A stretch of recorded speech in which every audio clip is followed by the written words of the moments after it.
dhalinyartii anagoo aad u fara badan aanu iskugu nimaadnay Addis Ababa magaalada Addis Ababa markaanu ka baxnay ayaa waxaanu tagnay magaalada la yiraahdo Wildhiya waxay ka tirsan tahay gobolka Amxaarada ka tirsan tahay ayaa waxaanu garanaysaa ku tashanay inaan nidhaano meel hagaagsan oo magaranaysaa aanu seexano ama aanu magaranaysaa tagno aanu markaan nimanka magafayaasha magaranaysaa adu baabuurta nagu watay ayaa waxay nageeyeen markii hore saan sheegay miibay nageeyeen biyankaan isku danay inaan la hadlo waxaanu ku nidhi meeshan aanu miigana keenteen waa maxay magaalan doonay iyo meel albeerkii waxaanu doonay waxay nagu yiraahdeen hadii magaranaysaa magaranaysaa ayaa doonaysaan magaalo iyo meel aad seexataan iyo waxa marka nimankii waxay nagu yiraahdeen hadii aad magaranaysaa doonaysaan in aad magaranaysaa aad hamigiina dhameystaan halkiina ku samra miigiina jooga miiga markaad ku samirtaan hadhow tale wadada ku socoteen toos baad ugu gudbi karasaan ayaa waxay nagu yiraahdeen nimankii caawa safar baa la galiyay idinko garanaysaa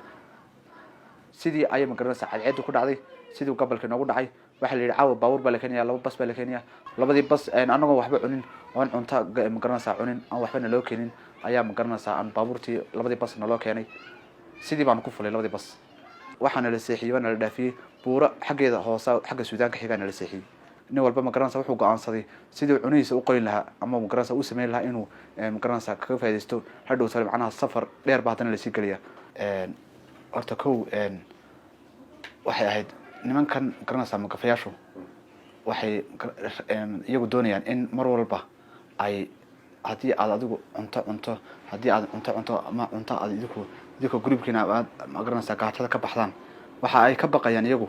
in aad intaad iskaashataan ama aad magaranaysaa power u yeelataan ama awood aad u yeelataan inaad iyaga awood iskaga celisaan ama aad ka baxsataan bay ka baqanayaan nimankii magafayaasha Suudaaninta waxay nagu qasbeen inay yiraahdaan idinku maadaama oo magaranaysaa oo baabuur una jirin inaad lug kaga baxdaan ilaa iyo intuu gaarigu iman lahaa inta la gaariyo anagu waxaanu galay markii ugu horeysay laba habeen ayaanu garanaysaa ilaa labadoodii cisho ayaanu lug ku jiray waxaanu lug ka qaadnay meel magaalada aan hadda sheegnay qalabaad u dhow anagoo magaranaysaa aad u daalan waliba aan cunto cagaagsan cunin lugtii waanu galay haddana laba cisho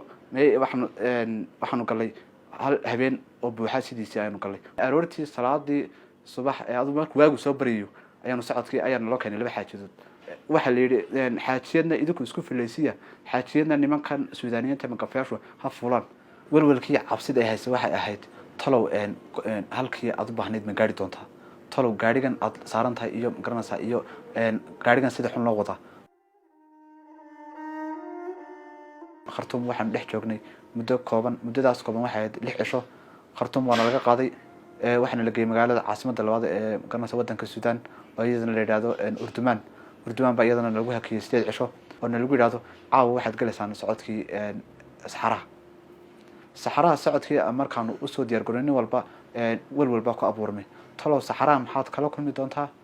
talo ma dhib badan yahay talo mu dhib yar yahay maalintii saddexaad markay cadceedu soo baxdo maalintii afraad markay cadceedu soo baxso ayaa waxa gaariga uu ka leexday laamidii waxaanu aragnay magaranaysaa meel iska aan geed yar ku olin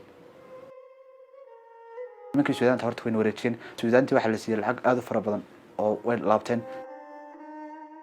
dib u noqdeen nimankii Liibiyaanka oo aad u caytamaya oo magaranaysaa arxan daro iyo magaranaysaa mujarafado iyo qalab dadka lagu dilo oo qoriyihii ay ka yihiin ayaana loo soo baxay anaga saddex wiil ayay mujarafadii ku dhufteen madaxa ka dhufteen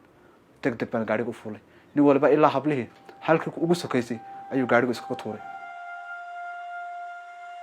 aniga dhaho anigu markii waxay ugu dareed igu yiraahdeen nimanka Liibiyaanku gaariga halka dambe cagaha ka sida gaarigan waxa loo wadayaa si aan ku jirin naxariis gaariga waxa loo wadayaa si aan magaranaysaa inaba ku jirin magaranaysaa wanaag iyo magaranaysaa iyo dad kale maskaxdeeda waxa ku soo dhacay talow yaa kugu celiyo wadankaaga maanta maad halka ka noqoni ma xaqana eega wax saxare gari go'ana